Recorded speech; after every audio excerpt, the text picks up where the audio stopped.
Hello darlings, I'm going to show you how you can make your own vintage style 1950s swimsuit. I'm going to be using two different types of fabric, one for the exterior and for the lining, and I'm choosing a jersey. I have also collected my other little pieces, my zip, my bra cups, my thread and my elastic. And I'm going to be basing this swimsuit off the lining of this pattern. I've actually already made this swimsuit before, this bathing dress, but I was wanting to try out something a little bit different, something that is a little bit more washable than having a dress, and it gets quite wet having a dress and it's a lot to wash. So the plan is to do the lining and make that into a swimsuit. So as you can see here, this is my bathing dress that I've already made, and this is the lining underneath. This is what I'll be using as my pattern. Before I start any sort of creative sewing project, I always like to plan out my ideas and have a little bit of a draw and figure out what exactly I'm going to do. So because I already knew this was the lining, I just drew out what the lining looks like without the bathing dress on top. Following along with the instructions that the Simplicity pattern provides, I'll be using elastic around the legs and gathering the bust, but I will be omitting the tie in the upper half. I just wanted to have a bit of a different swimsuit than the other one that I have. Now make sure to go ahead and wash any of the fabric that you've bought from the store. This should all be pre-washed in exactly the same way that you're going to wash the finished garment.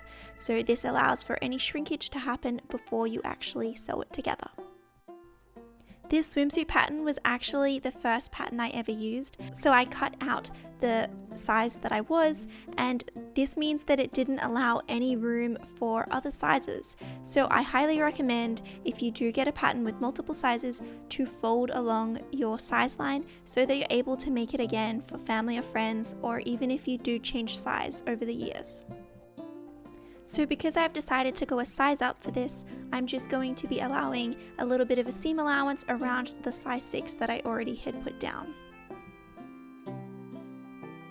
The beauty of using jersey is that you don't need to finish off the edges. It won't fray and it won't pull apart, so it's very easy to cut out and put together. After cutting out all of my pattern pieces, I then went ahead and marked with tailor's chalk, and I also notched with little triangles so I know exactly where to match up my fabric. I also just recently got this lovely stretch and sew sewing book passed down in our family, so it was really good to go through that and learn some more things about stretch sewing because I haven't worked with a lot of stretch fabric before, so this is a pretty new area for me, so it was nice to go through and clarify some things.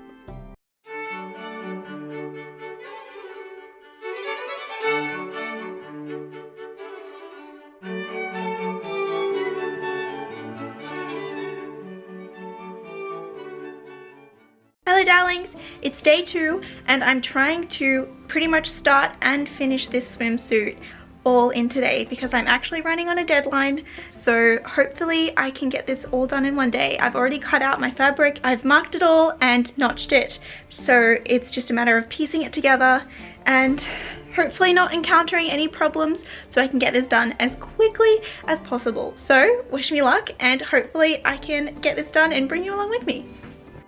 Now that all of the notches have been marked, you can go in and pin along where the darts need to be sewn.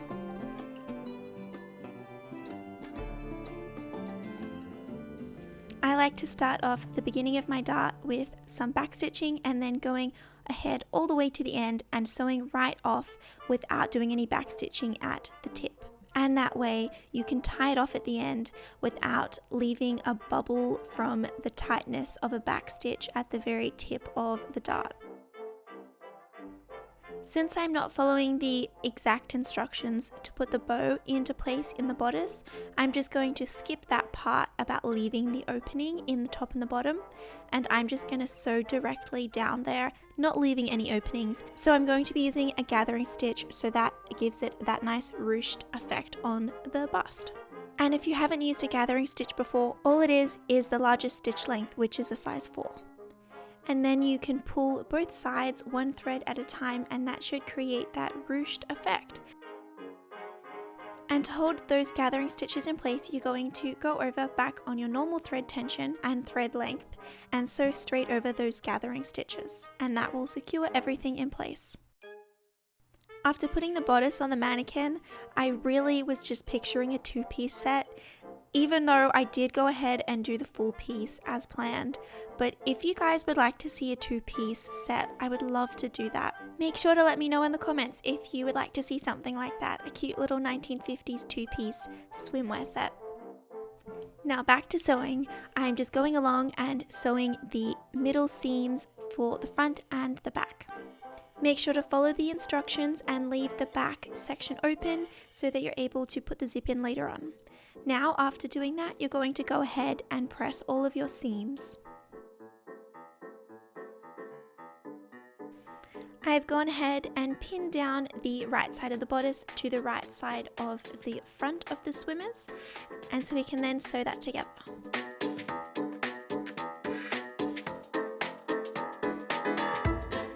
And then sew the back to the front. Now it's time to put the zip in. So simply with the jersey and the zip, I was just folding it over and pinning it down onto the zip. But little did I know that disaster was about to strike. But before we get to that, always make sure that when you pin in your zip, you can actually zip it up, because that's the last thing you want, to sew the zip in and then not be able to do it up. Now before I sew in the zip, I need to change over the regular foot for the zipper foot.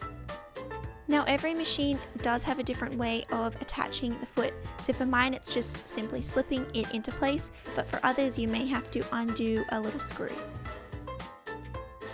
Now, this is where the trouble started. As you can see, I'm sewing along on the zipper edge and the fabric is kind of bunching up as I'm sewing. It has a little bit of a pocket, and I didn't think much of it at the time, but you'll see the end result when I put it on. It has this wave that goes up and down the back, and it's very unflattering, and it's because the fabric is stretching but the zip isn't. So I looked up some tutorials online for how to fix this problem, but before I get to that, I also needed to fix up the bust. I needed to add a little bit more of a gathering in the center. It wasn't quite narrow enough, so that's an easy fix. I just really wasn't looking forward to doing all the unpicking.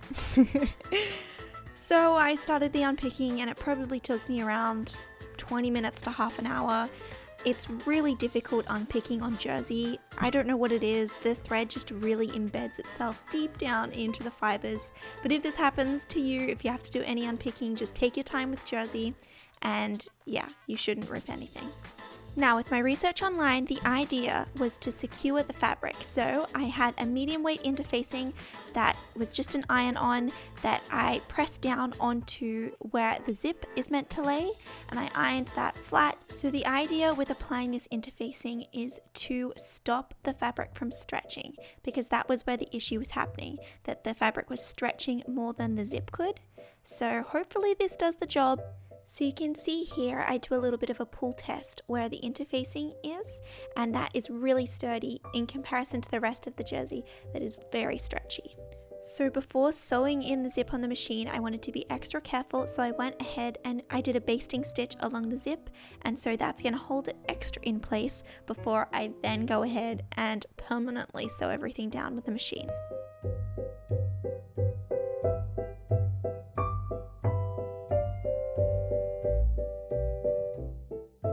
It was all laying very nicely and very flush against the zip, so it looked very promising. I went straight ahead and sewed down the zip, and it turned out perfectly. I couldn't be happier. We went out to dinner and we got back pretty late, so it was around 10:30 that I was starting the lining. So I still hadn't cut it out, and I was having a bit of trouble with trying to fit the pieces onto my fabric because for some reason I didn't buy enough fabric. So I was gonna have to lie things not on the grain line, and I was just gonna have to play around with it and just hope that it would all work out for the best.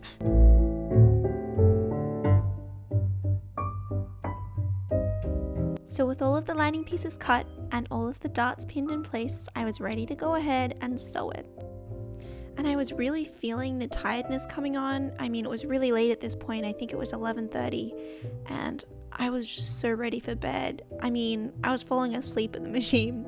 Guys, don't fall asleep at the machine.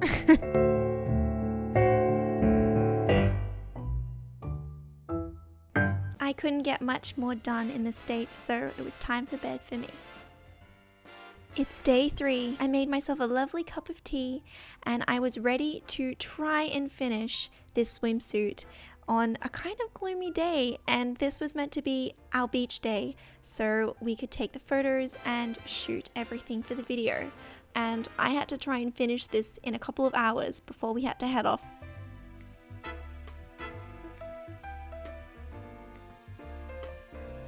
And then it started to rain. Oh, the one day of the week where we wanted sunshine, it rained instead.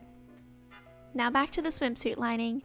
It's pretty much the exact same method as the exterior, and then we're just going to be connecting the two together.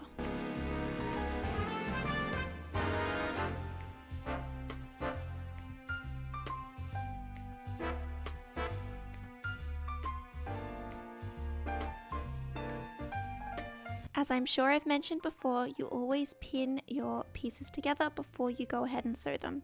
So as you can see here, I've pinned around the neckline and under the arms, and you're going to be leaving the top of the straps free, so no sewing on there, so that we're able to turn it inside out. Oh, and I forgot to mention, it's the right side of the lining to the right side of the swimsuit. When you're sewing the 2 layers of swimsuit together, make sure to pivot at the dots. This is where the corners are over the bust, so make sure to backstitch just to reinforce everything in place.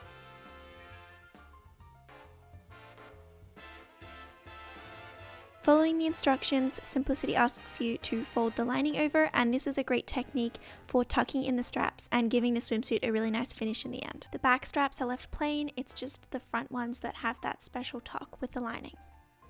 The next step in the pattern is to understitch the lining, so this is going to stop it from rolling out and looking tacky. So it's very simple, you just pull the 2 pieces of fabric away from each other and you're going to sew right along right next to the seam line, and so you should be sewing over onto the raw edge from the underside. And the neckline should look like this when it's done. Now we just need to go ahead and iron everything down.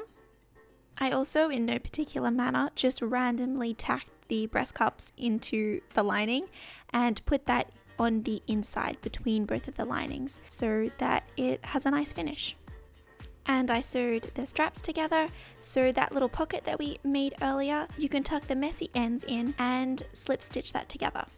Moving on to the bottom half, I created a little tube so that I can feed the elastic through. Attaching a safety pin to one end, you should be able to put that into the tube and then just bring that along. So you can't lose it in there, you'll just keep wriggling it through right until it gets to the other side. With the ends of the elastic, you can overlap them together and sew them so that they don't come undone in there. Another little tip to stop the elastic from getting twisted in the legs is to sew right over the seam line. I didn't get to film me slip stitching the back, but I did slip stitch the lining to the back of the zip, so it gives a lovely professional finish and no other seams or anything on the outside of the garment. And I also slip stitched the sleeves.